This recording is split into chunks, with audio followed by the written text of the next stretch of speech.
Quarta-feira nós começamos o dia numa grande expectativa aqui em São Paulo, porque havia um grande suspense em relação ao que poderia sair do Palácio dos Bandeirantes, com as novas regras, limitações, restrições à circulação. A Mayra de Jaime foi lá, se vestiu como sempre muito bem, foi até o Palácio dos Bandeirantes, ficou devidamente posicionada para a entrevista coletiva, e no final, Mayra, até que não teve não teve nenhuma novidade, né, Mayra? Boa tarde para você. Boa tarde, Cris, Lana, Cláudio, boa tarde a todos. Pois é, então, oficialmente, o governo de São Paulo declarou que vai restringir a circulação de pessoas entre as 11 horas da noite e as 5 da manhã em todo o estado, uma medida que passa a valer na sexta-feira e vai até o dia 14 de março.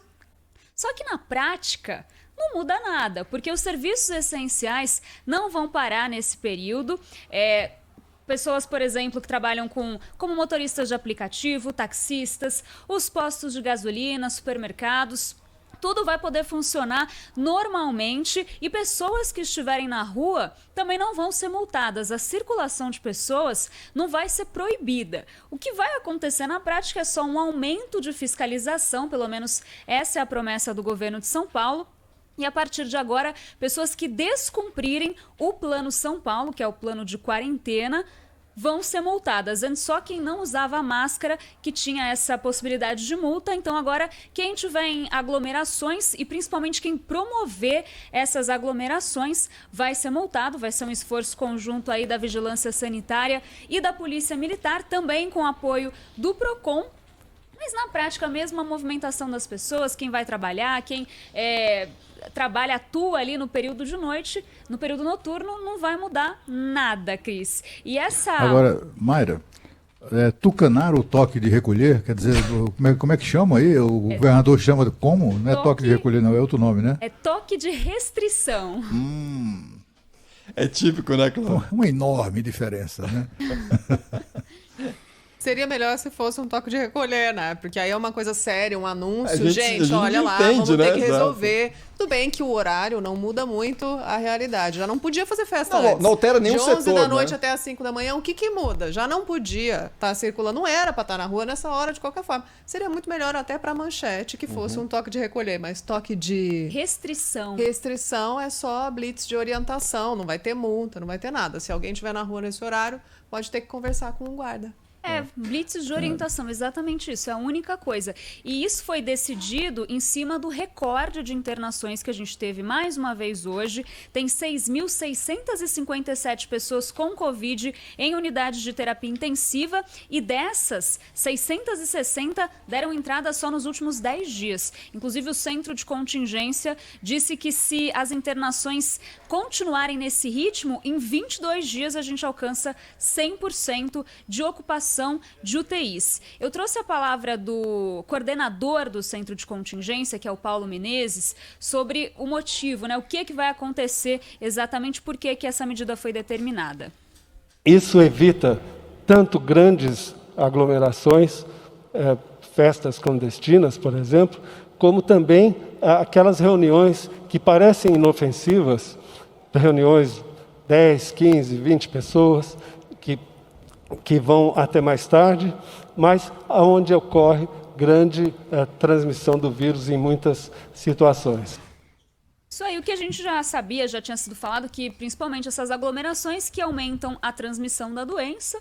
E, enfim, foi o que a gente disse, não mudou nada. A gente já sabia, já tinha essa informação. O que pode acontecer realmente na prática, se for cumprida a promessa, é o aumento da fiscalização. E eu também trouxe a palavra da secretária de Desenvolvimento Econômico, Patrícia Ellen, dizendo justamente que não tem como proibir o direito de ir e vir das pessoas. O direito de ir e vir é constitucional e nós não vamos penalizar de forma nenhuma quem está trabalhando e cumprindo protocolos. Durante o dia, inclusive, a maior parte da população está circulando para trabalhar ou para procurar emprego.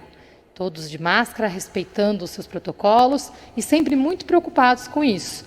À noite, após o horário de funcionamento de serviços não essenciais, o comportamento da população muda.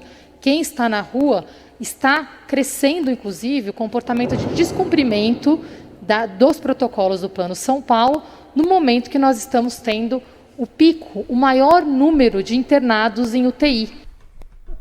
Isso aí, gente. Então, acho que o resumo de tudo foi isso que a gente disse: aumento de fiscalizações, multa para quem descumpriu o Plano São Paulo, mas de toque de recolher mesmo, essa medida não tem nada. Tem data para começar a valer, data para terminar também, né? Começa na sexta-feira e termina no dia 14 de março, vale para todo o estado de São Paulo. Muda pouca coisa. Pouca coisa. A impressão que dá é que continuam politizando, né, sobretudo no governo de São Paulo, essa questão aí do combate à pandemia. Aí vem a secretária de Desenvolvimento Econômico e diz, não, tem aí o direito de... Não é nem a secretária de Governo, nem o secretário da área jurídica, não, é a secretária de Desenvolvimento Econômico dizendo que não se pode impedir o exercício do direito de ir e vir. É claro que não, né? Em condições normais, estamos numa pandemia. Né, as melhores, as mais sólidas democracias do planeta adotaram o lockdown rigoroso. Né? É só a gente ver o que aconteceu recentemente no Reino Unido, por exemplo. Né? No Brasil, estados como o da Bahia, o estado do Ceará, hoje foi a cidade de João Pessoa e tantos outros locais, né, que têm adotado com absoluto rigor e engajamento da população o lockdown exatamente em razão desse crescimento absurdo do número de casos e também de óbitos. Né? Então, assim, na verdade... se você for examinar direitinho palavras como essa, né, são falácias, né? E o governo de São Paulo mal consegue balbuciar o reconhecimento do fracasso nas políticas de lockdown, de distanciamento, né? Das políticas que estimulem as pessoas a ficarem em casa, né? A gente vê, por exemplo, o governador hoje falando que é preciso fiscalizar com mais rigor. A essa altura do campeonato, um ano depois, ainda está nessa conversa mole de que precisamos fiscalizar com mais rigor. Isso é a confissão de que a fiscalização em curso não estava ocorrendo, ou pelo menos não apresentou a eficiência necessária. Né? E é o seguinte, esse tipo de coisa, aí vai lá, em vez de chamar de toque de recolher, que é um toque de recolher, não. Chama isso com outra denominação, fazendo política o tempo todo. Né? Eu acho que o Brasil precisa chamar o problema pelo nome e tomar as providências que forem necessárias para conter o avanço da doença, ainda que custe o sacrifício de muita gente.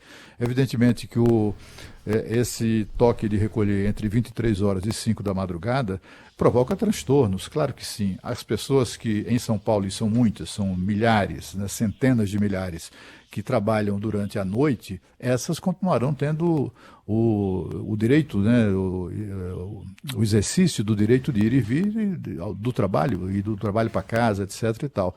Todas as demais, não.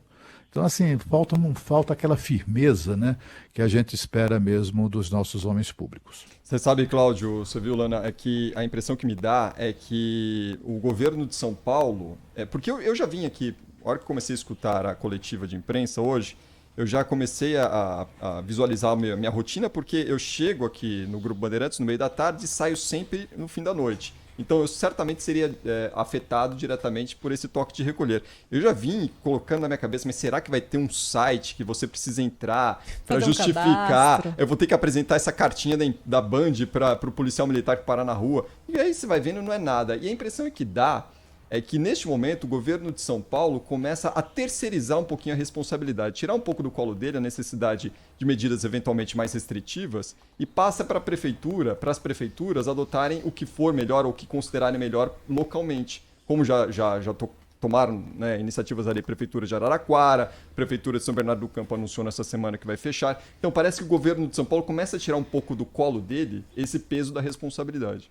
E é claro que o momento é grave, é gravíssimo. Ontem o Brasil registrou mais de 1.300 mortes por Covid. Desse total, mais de 300 no estado de São Paulo, que é o estado que proporcionalmente, óbvio, tem um número maior do que os outros estados, porque também é maior. Mas o que a gente está assistindo com relação a Araraquara pode, infelizmente, acontecer em outras cidades. Talvez esse fosse o momento de uma medida articulada mais restritiva para evitar que a gente vire Araraquara amanhã. Araraquara, para quem não sabe, ouvinte, fechou total e completamente por uma semana, nem supermercado, nem posto de gasolina. Eles não estão abrindo nada, a cidade fantasma, o transporte público não está circulando, porque não cabe ninguém nos hospitais mais, está tudo lotado.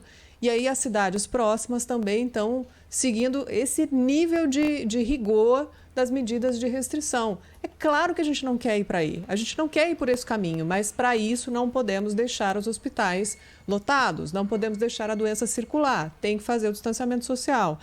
13 estados hoje estão com mais de 80% dos seus leitos de UTI ocupados. 13 estados. O número é muito alto. E a média de mortes hoje é a maior que o Brasil já teve, desde o começo da pandemia. Então, a situação em alguns locais está muito, muito grave e isso precisa ser reconhecido. Acho que faltou responsabilidade por parte do governo do São Paulo no dia de hoje, de repente, aumentar um pouco o rigor imediatamente para ir liberando aos poucos e mudando depois o cenário se a gente tiver uma resposta rápida. Porque é óbvio que em algumas cidades o caos está instalado e não tem... Ou é isso, ou é restrição total e completa, ou as pessoas vão morrer na fila.